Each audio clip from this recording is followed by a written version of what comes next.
Bhagavad Leela, chapter 39, Akura's vision. Akura has come to Nandagan to take Krishna and Balaram to Mathura for the wrestling match. And this is text 13. When the damsels of Braj heard that Akura had come to Braj to take Krishna and Balaram to Mathura, they became extremely distressed. Their life and soul was Krishna, and now they're hearing that Akura was coming to take Krishna away from them. Some gopis were so pained in heart that their faces turned pale from their heavy breathing, and they're so anguished that their dresses, bracelets, and braids became loose. These are symptoms of mental anguish. Their faces became pale due to sighing, which was caused by the torment in their hearts from hearing the bad news. And they started to shiver in their limbs, and the shivering of their bodies caused their clothes and ornaments to slip off. Other gopis stopped their sensory activities and started meditating on Krishna. They lost all awareness of the external world, like those who had attained the platform of self-realization. And still, other gopis fainted simply by remembering Krishna's words, which were decorated with wonderful phrases and expressed with affectionate smiles, which deeply touched the young girls' hearts. The gopis were frightened at the prospect of even the briefest separation from Mukunda. So now, as they remembered Krishna's graceful gait, his pastimes, affectionate smiling glances, heroic deeds, and joking words, which would relieve their distress, the damsels of Braj were beside themselves with anxiety at the thought of the great separation about to come. The gopis gathered in groups and spoke to each other, their faces covered with tears and their minds fully absorbed in Achyuta. Tossed by the waves of prema, the gopis spent the night in the grips of such sanchari bhavas as fainting, gaining external consciousness through the strength of the sanchari bhava of anxiety over whether they would ever see Krishna again. The gopis eagerly gathered at dawn in great longing before the door of Nanda Maharaj's palace. The gopis feared even a moment's separation from Krishna. Now they were devastated, thinking about the approaching lengthy separation. Meeting in different groups, they began to converse. The verses of chapter 39, verses 19 through 31, the acharyas refer to as Viraha Gita, or Viraha Gita. They're expressing their love and separation. Text 19 to 31. Shri Gopya Uchu Aho vidattas tavanakochittaya samyojya maitriya pranayena dehina tams chakritartan vyunakshya partakam vikriditam ter pakacheshtitam yata. The cowherd damsels of Braj said, O Providence, you have no mercy. You bring embodied creatures together in friendship and love, and then senselessly separate them before they fulfill their desires. This whimsical play of yours is like a child's game. Vishwanath. O Creator, your act of injustice is astonishing. Creator. What is so unjust? You don't have one drop of mercy. This is very unfair. Creator. How have you concluded this? How? You bring people together in friendship and intense mutual exchanges of mind, life, and intellect. And then you separate them without fulfilling their desires for enjoyment. Neither is there any purpose served by this act of separation of yours. Thus, your whimsical act is just like the play of a child. Yastvam pradarshya kuntalavritam mukunda vaktram sukapolam unnasam shukapanoda smitalesha sundaram karoshi paroksham asadu te kritam. Gopi said, having shown us Mukunda's face, framed by dark locks and beautified by his fine cheeks, raised nose and gentle smiles, which eradicate all misery, you are now making that face invisible. This behavior of yours, Providence, is not at all good. Providence. You should not compare me, the grandfather of everyone, to an inexperienced boy. Fearing such a response from the Creator, the Gopis said, you give sorrow to the souls of this world. Though you are the Creator, you show us the beautiful smiling face of Mukunda, which removes all suffering, and then you make it disappear. That is very bad. Kurastamakura samakyaya smanash chakshurhi dattam harase patagya what yenaika deshe kila sargashoshthavam todiyama drakshma vayam madhudvisha. O Providence, though you come here with the name Akura, you are actually very cruel. For like a fool, you're taking away what you once gave us, those eyes with which we have seen, even in one feature of Madhudvisha's form, the perfection of your entire creation. Providence replies, Akura is taking Krishna to Mathura, not I. The Gopis reply, yes, though you are cruel, you have come with the name of opposite meaning, Akrura. No one except you could do such cruel work of taking away something that you had given. You are taking away the same eyes which you gave us, like a foolish person, ignorant of piety and sin, takes away a gift he has previously given. Creator. But I have come to take Krishna. Why do you speak about your eyes? Gopis. The case is that by your taking away Krishna, we will become blind. And thus you are taking away our eyes by this act. What else will we look at with these eyes, which have seen the pinnacle of all beauty in the face and eyes of Madhusudan? Therefore, we will all become blind. Nananda sunu kshanabanga soridha samikshate na swakritatura bhata vihaya gehan swajanan sutan patims tadasyam adopakata navapriya. Alas, Nandanandan, who breaks loving friendships in a second, will not even look directly at us. Forcibly brought under his control, we abandon our homes, relatives, children and husbands, just to serve him.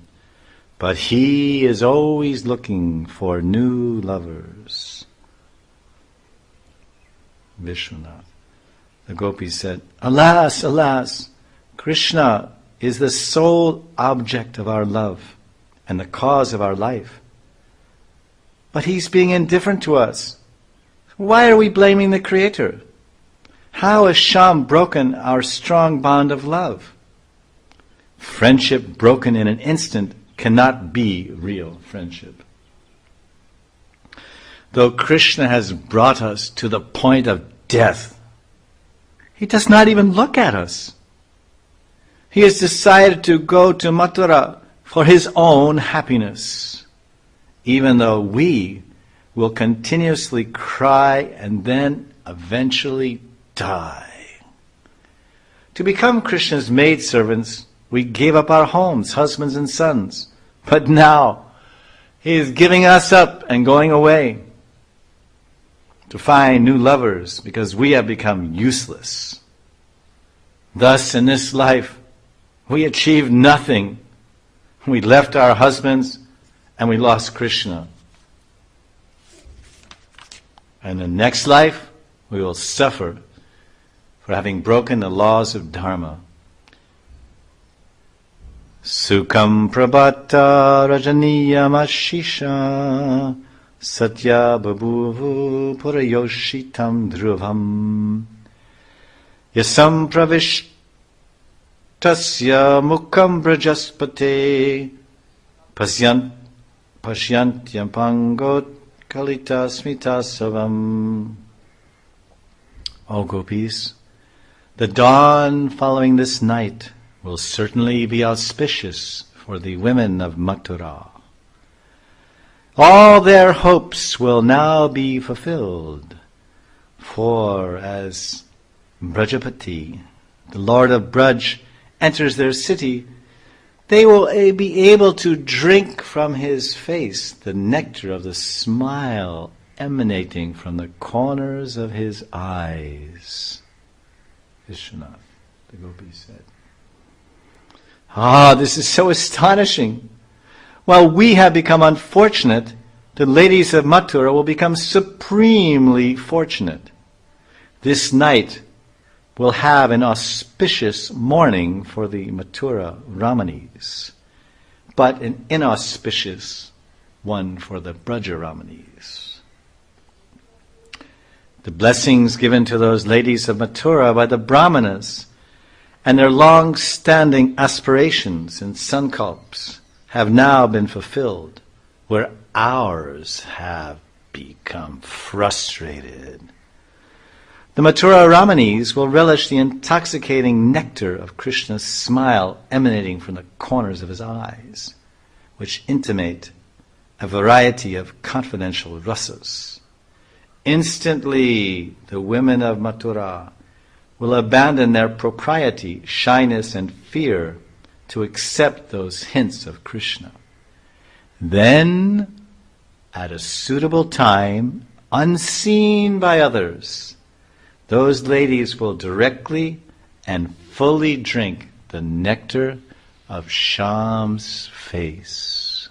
Tasam mukundo maramanju bashiter grihita chitta paravanmanasraya gatam punarna pratiyasyate bhala ramya salajja smita vibramer brahman. All Gopis, although our Mukunda is intelligent and very obedient to his parents, once he has fallen under the spell of the honey-sweet words of the women of Mathura and been enchanted by their alluring, shy smiles, how will he ever return to us unsophisticated village girls? Vishwanath. One Gopi said, perhaps Krishna will stay in Mathura for a few days, and then being attracted by our love, he will come back to Braj with his parents. The second Gopi replies, O foolish woman, you don't know the truth. Listen, though Krishna is obliged to his parents, when he becomes overwhelmed by the honey-sweet words of the Mathura Ramanis and bewildered by their shy enchantments, how will he return to us? Why do you give useless hope to the minds of us village women who are devoid of beauty, arts, and strength? First Gopi. That may be, but you should have faith that Krishna will return out of a sense of duty when he intelligently remembers his parents. Second Gopi. But Krishna will become so bewildered by their shy smiles and amorous suggestions that he will forget all of that. Adya dhruvam tatra drisho bhavishyate dasharhabo jandaka brishni satpratam mahotsava shri ramanam gunaspadam drakshanti ye chadwani devaki sutam. When the Darshahas, Bhojas, Andakas, Brishnis and Satvatas see Devaki Nandan in Mathura, they will enjoy a great festival for their eyes, as those who see him traveling along the road to Mathura.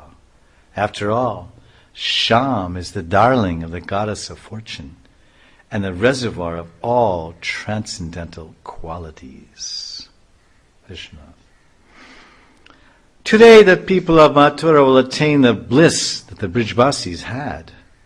There will be a festival for the eyes of the Darshahas, Bhojas and others, as well as all those who see Krishna traveling on the road to Mathura. Me tadvidasya karunasya nama bud akrurit yetad ativa darunha yosavanas Shwasya sudukitam janam priyat priyam neshyati paramadvana. That person who is doing this merciless deed should not be called Akura. He is so extremely cruel that without even trying to console the sorrowful Brijbasis, he is taking away Krishna, who is more dear than life itself. Vishwanath. In this verse 26, the Gopis are cursing Akura, saying, he has not consoled even one of the Brijbasis who are suffering on the brink of death. He hasn't even said to anyone, I will bring Krishna back and present him once again to you. This Akura, he will accrue the sin of murdering the Brijbasis. He is taking Krishna, who is more dear than our life, to a far-away place where we cannot go. Anardradir esha samashtito ratam tamanvamicha tvarayanti dhuramhada gopa anobi stavirer upekshitam devam chanodya Pratikulamihate. Hard-hearted Krishna has already mounted the chariot. And now the foolish cowards are hurrying after him in their Baal gadis. Even the elders are not saying anything to stop Krishna. Today, fate is working against us. Vishwanath. O Gopis, just see how Akura has come to Braj and spread his cruelty in all directions. Though seeing us crying, the hard-hearted Krishna simply sits on the chariot. Sridham and other coward boys are following behind Krishna in a cart. But they've also become foolish because they are unaware that when Krishna does not return to Braj, they, like us, will also die in separation. Even the elders are doing nothing to stop him, and thus they are neglecting their own lives. Today fate has been very unkind to us. If fate was acting favorably, he would have produced some obstacles to stop Krishna's going to Mathura. Thus we can deduce that the Brijbasis will no longer live. Nivarayama sumupetya madhavam kim no karishyan kula vriddha bandhava mukunda sangan nibisharda dushtya daj daivena vidvamsita dina chetasam. Let us go directly to Madhav and stop him from going. What can our family elders and relatives do to us? Now that fate is separating us from Mukunda, our hearts are already wretched, for we cannot bear to give up his association even for a fraction of a second. Vishwanath. After discussing everything thoroughly with one another, the gopis became emboldened and openly revealed the ecstasy swirling in their hearts. They said, "Let us go right up to Krishna and pull at his clothes and hands and insist that he stay here with us. We will tell him, 'Our dear one, oh exclusive darling of our lives, get down from the chariot, get down. Don't bring upon yourself the sinful reaction for murdering so many women.'" "But if we do that," said other gopis, "seeing the extreme boldness of us, who are girls of respectable families, the people will ridicule us, and the village elders will discover our secret love for Krishna and abandon us. Seeing all this, our friends will also reject us." "But what can they do to us?" replied another gopi. "Yes, our lives are already wretched now that Krishna is leaving. We have nothing to lose." "That's right. We will remain in Braja's forest like Vandevis, and then we can fulfill our true desire to stay in the forest with Krishna." "Yes, and even if the elders and our relatives punish us by beating us or locking us up, we can still live happily, knowing that Krishna is residing in our village. And besides, some of our girlfriends who are not imprisoned in their homes will cleverly find a way to bring us Krishna's prasadi pan, garlands, and in this way we can remain alive. But if Krishna is not prevented from going, then we will all surely die. Yasyānurāga lalitasmitavāga mantra līlāvaloka parirambana rasagostam nitasmanakranam iva shanada vinatam gopyakatam natitarema tamodarantam. When Sham brought us to the Rasamandala, where we enjoyed his affectionate, charming smiles, his delightful secret talks, his playful glances and embraces, we passed many nights as if they were a single moment. Oh, gopis, how can we possibly cross over the insurmountable darkness of his absence? Vishwanath. Gopi said, "There are other reasons for stopping Krishna also. During the rasa dance we enjoyed his affectionate, playful smiles, attractive, intimate talks, and secret meetings. Without Krishna, how can we cross the dark ocean of separation, whose far shore cannot be seen? In the bliss of Krishna's company, 1,000 nights passed in a moment. But in the misery of Krishna's separation, each moment will feel like 1,000 ages. Yugayatam nameshena chakshusha pravishayatam shanyayatam jagat sarvam govinda virahena me." How will we find the strength to pass the many nights that now await us in the future? Yo nakshaye brajamananta saka parito goper vishan krura rajash Charitalakashrak Venam Kwanam Smita Kataksha Nirikshanena Chittam Shinot Yumamrite Nukatam Bhavema.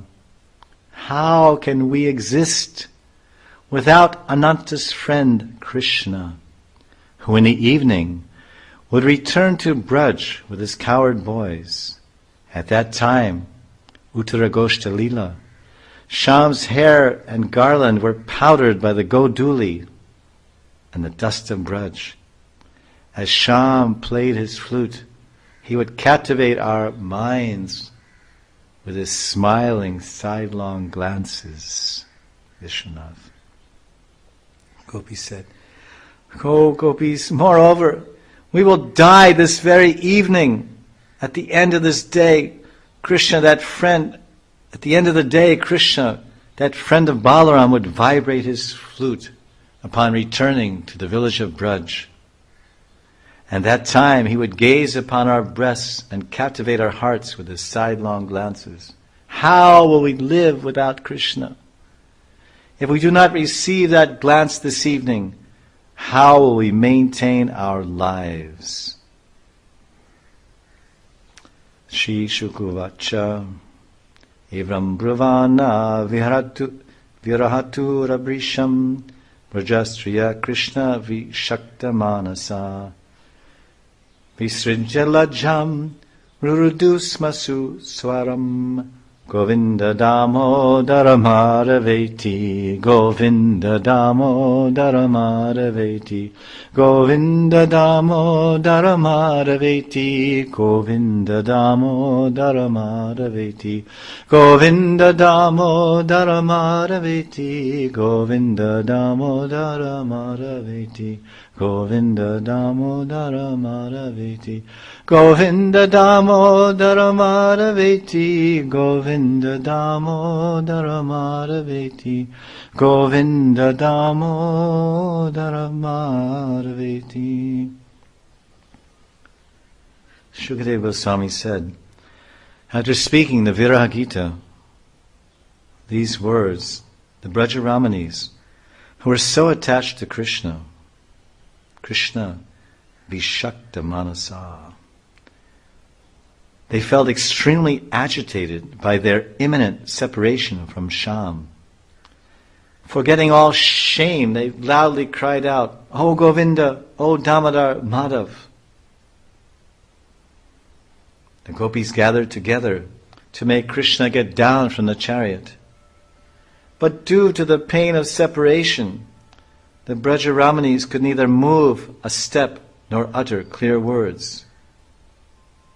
So they simply said, "O Govinda, please take all of our thousands of senses, such as our mind and eyes. They are going away in your association, so please be merciful and take them. Let our senses remain joined to the bull of your mind, and thus protect them and do not neglect them. If our bodies are not suitable for meeting with you, and you do not return to us, then right here, right now, we will give up our bodies." O Govinda, O Damodar,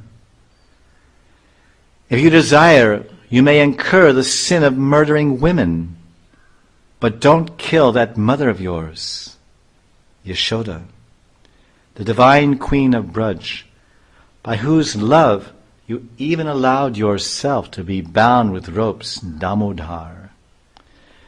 Yashoda will surely die if you do not return within 2 days. Please do not incur the sin of matricide. O Madhav, husband of Lakshmi, you are not our husband, but you are our boyfriend. As our husband, you would not be at fault if you protected us or even destroyed us, because after all, we would be your property.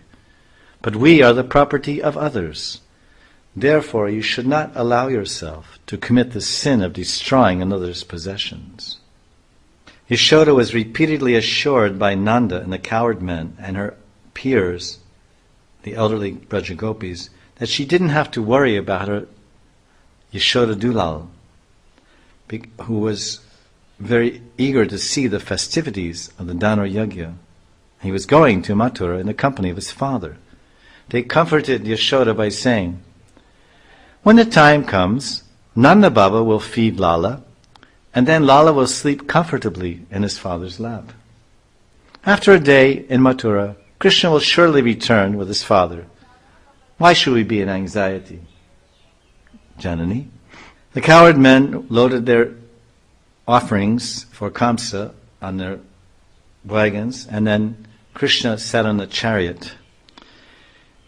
And with his glances, he made the gopis somewhat happy as he turned to face them while sitting on Akura's chariot.